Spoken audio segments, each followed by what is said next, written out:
that is, I would consider it as excellent.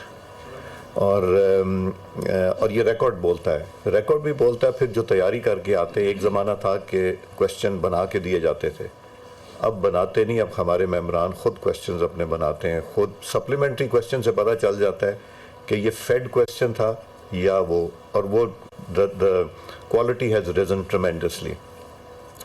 ہم نے یہاں پہ چھوٹے چھوٹے انیشیٹیوز لیے تھے، جس طرح 2014 یا 15 میں ہم نے ایک ڈے کیئر سینٹر بھی بنایا تھا، اس لیے کہ کسی کے ذہن میں نہیں تھا کہ جو ہماری خواتین ہیں، جو نیشنل اسمبلی کی امپلائیز ہیں، اگر وہ ان کے بچے چھوٹے ہیں تو وہ ان کو کہاں رکھیں. تو وہ ایک چھوٹا سا یہاں ڈے کیئر سینٹر بنایا تھا. اور ابھی 2-3 مہینے پہلے میں نے یہ کہا تھا کہ جو نیشنل اسمبلی میں خواتین امپلائیز ہیں وہ مغرب کے بعد یہاں نہ رکیں، وہ مغرب کے بعد نکل جائیں اور اپنے گھروں کو چلی جائیں تاکہ باحفاظت پہنچ جائیں حالات کی وجہ سے. مگر حالات جس طرح بہتر ہوتے جائیں گے اسی طرح اپرچونٹی ملتی جائے گی. ہمارے نیشنل اسمبلی میں ہم نے لیجسلیٹو کاؤنسل بھی بنائی ہوئی ہے، جس کو آپ لوگ یوز کرتے ہیں اور کر سکتے ہیں زیادہ سے زیادہ. ہم نے کورسز بھی پارلیمنٹری اس کے اوپر کورسز ہم نے بنائے جو 17 یونیورسٹیز میں ہیں. اس میں بھی آپ ویمن کے جو ایشوز ہیں اس کو اجاگر کر سکتے ہیں یونیورسٹیز میں. آپ لوگ خواتین کی ریگولر وزٹس پارلیمنٹ کے سیشن کو دیکھنے کے لیے نیشنل اسمبلی اور سینٹ کے، یو کین فیسیلیٹیٹ دیم. آپ ہمارے پاس تقریباً روز ہی آتے ہیں، ہمارے پاس انٹیریئر بلوچستان سے، فاٹا سے، انٹیریئر سندھ سے، ہر جہاں طرف سے لوگ آتے ہیں اور ایک ریگولر انٹرنشپ بھی کر رہے ہیں. اور ہم کوشش یہ کرتے ہیں کہ بچیوں کی جو تعداد ہے وہ بھی بڑھتی جائے. ظفر اللہ صاحب میرا خیال ہے پپس کے واحد وہ ای ڈی ہیں جن کو بورڈ نے لگایا تھا کسی انڈیویجول میں. جب میں اسپیکر تھا تو ہم نے پورے بورڈ کو کے سارے ممبرز کو انٹرویو کرایا تھا، اور اس انٹرویو میں he was the one who was selected، اور میرا بھی ایک ووٹ تھا. میں نے ڈسکریشن نہیں یوز کی تھی، اور ہی پرفارم ایکسلنٹ اس زمانے میں.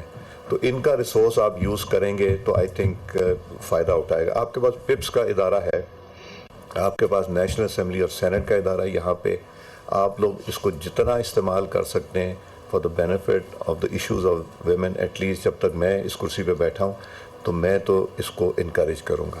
ہمارے ڈونرز کے ساتھ ایشوز ہیں، ہمیں پرانے جو ہے ایکسپیرینسز اچھے نہیں ہوئے. ہم ڈونر ڈریون کوئی کام نہیں کریں گے.